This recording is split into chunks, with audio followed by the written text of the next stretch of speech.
Hello and welcome to the How Do I Tell These Stories podcast, the show where we take the most absolutely bonkers stories from ancient India and make sure you never forget them. I'm your host, and today's story has infinite lives. Wait, did I say infinite lives? I did, and I meant it, because that's a pretty important concept to know. And then the main characters are Shantanu, Ganga, and Bhishma. Okay, now picture this. Have you ever been deep in a video game and made one bad decision, and then the game autosaves or moves on, and then there's no going back, and everything that happens next is because of that one thing you did 3 levels ago and you cannot change it? Sounds familiar? Well, that is basically how karma works. Karma, as it is called in the Western world, karma in India. And to explain what all of this even means, we'll have to start today's story in a previous life.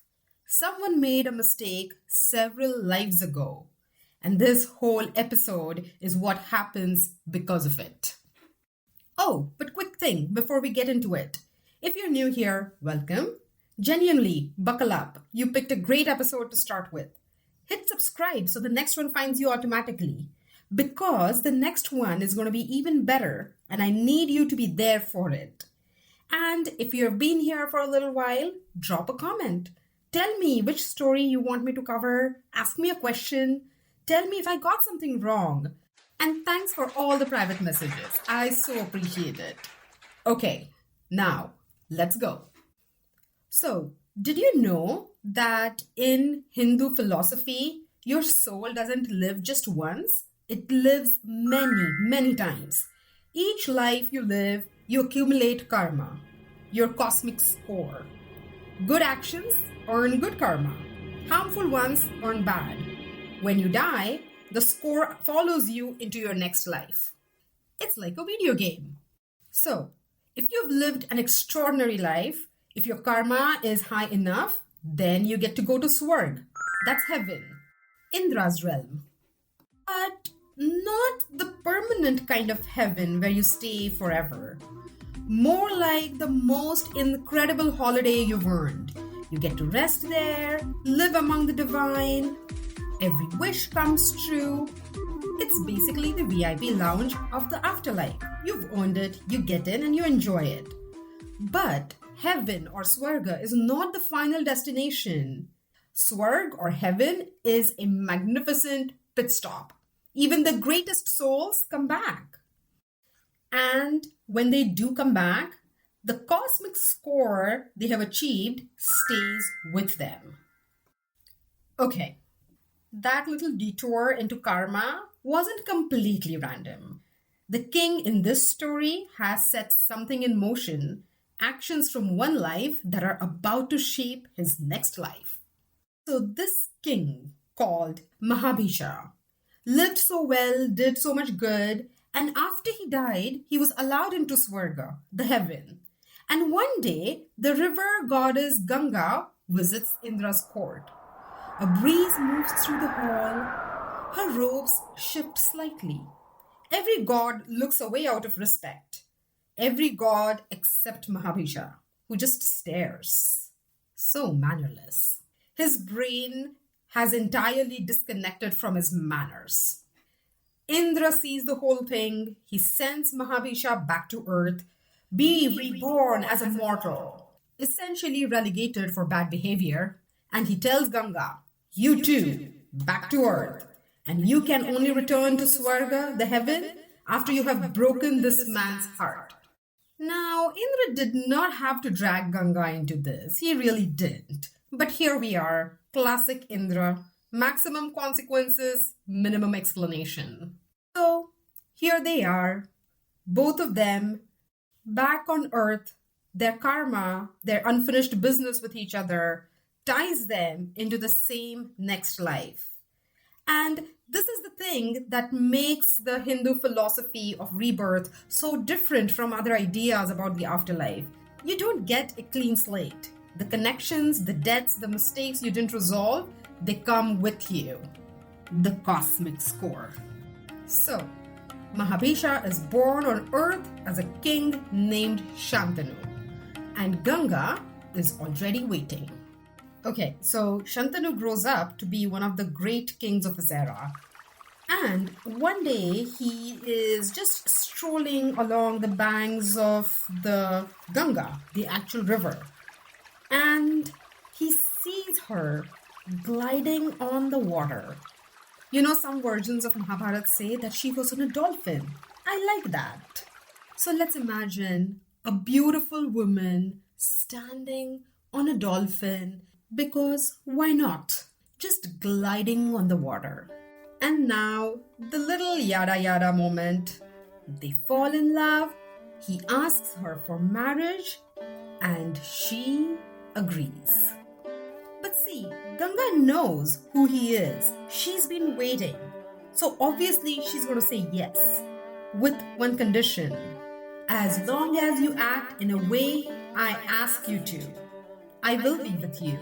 But I will certainly leave you whenever you try and stop me or speak to me harshly. I love it. This is a great negotiation. Just don't ask questions. Don't interfere with what I do. And the moment you do, I'm gone. You know that thing when someone just says, just trust me. I know what I'm doing. Don't ask questions. Shantanu says yes. All right. So Shantanu and Ganga are married. And then they have a baby. And Ganga picks up the baby and walks to the river, gives away the baby to the river. Shantanu watches and says nothing. This happens 6 times. 6 children. 6 times Shantanu stands in silence and watches. And then the 7th child is born. Ganga picks the child up, walks toward the river, and Shantanu breaks. Stop! I won't let you do this again. Who are you? And what are you doing? Why are you doing this? Ganga stops, turns, and her expression is not anger, it's grief. Because she always knew this moment was coming. This is exactly what Indra told her would happen. This is the moment the whole arrangement was always building toward, breaking his heart. But turns out that Ganga hasn't been harming anyone. You see, she's been searching a way to break his heart. And in her celestial neighborhood, she finds someone called Vasus. They're essentially divine caretakers of the cosmos. And they got cursed by a powerful sage. One of them had done something wrong, and the sage cursed all of them. And the curse they got was to be reborn as mortals on earth. Now, if you ask me, why are these sages cursing so much and so often? I don't have the answer to that quite yet. Maybe they were just very angry people. But I certainly do not endorse this tactic of dealing with anger by cursing. Talk it out, people. Okay, back to our story.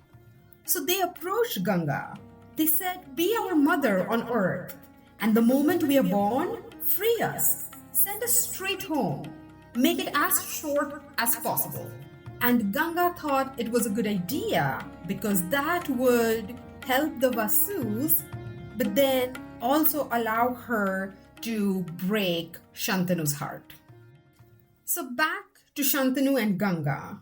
Now here's the 7th child. The one she could not release immediately is the one who has to stay. So Ganga announces, I am Ganga.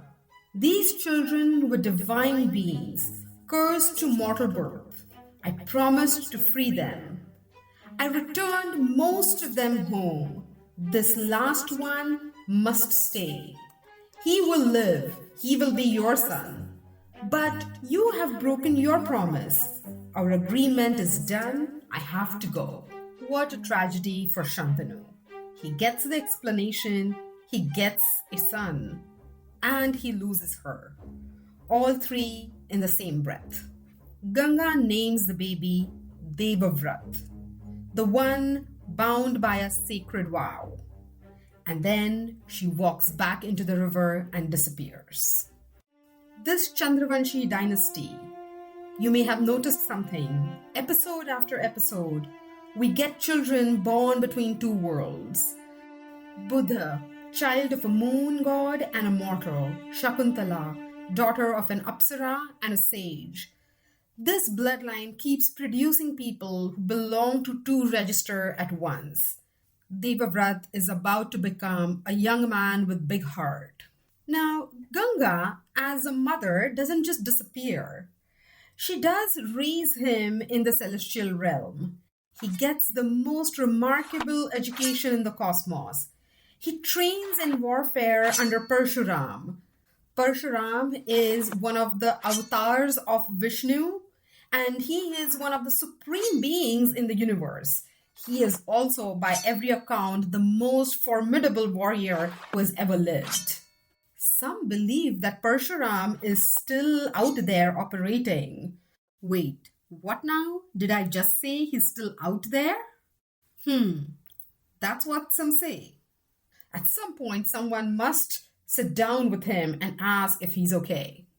But this Parshuram, essentially, at the end of his training to Devavrat, says, "There is nothing left I can teach you." No cap. Parshuram said that about this kid. So cool. Devavrat is kind, not just well trained, not just powerful, but deeply kind. He sees his father, a man who's lost the love of his life, who stood on this riverbank in silence 6 times, and decides that whatever it takes to make my father happy, I will do it.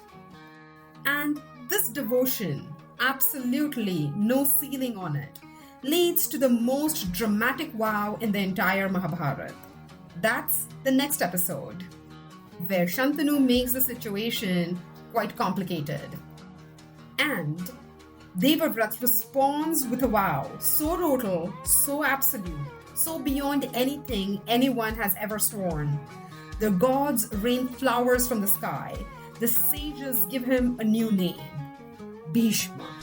It means the terrible vow, the fierce oath, the one who swore the unswerving promise. Bhishma becomes the elder statesman of the great families of Mahabharat, the Pandavas and the Kauravas. Bhishma is the person every side still respects when they are on the verge of tearing each other apart. He is the moral authority of the whole epic. When Arjun stands between two armies, not knowing how to raise his bow, Bhishma is the person whose judgment carries weight. The other side of Bhishma is how he gets trapped by his own extraordinary loyalty. The vow he makes out of the love for his father also becomes a great trap that he can't escape. He ends up fighting on the wrong side of the great war at Kurukshetra and knows it's the wrong side while he's still doing it. It is Bhishma's story that sets off everything: the war, the families, the Bhagavad Gita. That was quoted by Oppenheimer when he made a promise to make an atomic bomb and then realized that he may have been trapped by his own promise. We're almost there. If you've enjoyed this episode, subscribe wherever you listen. Tell one person. Seriously, just one. That's how this show grows. And if something in this episode surprised you, or you want to share a family story about any of these characters, drop it in the comments. I'd love to know. That's it for today. See you next time. And remember, behind every great story is a story.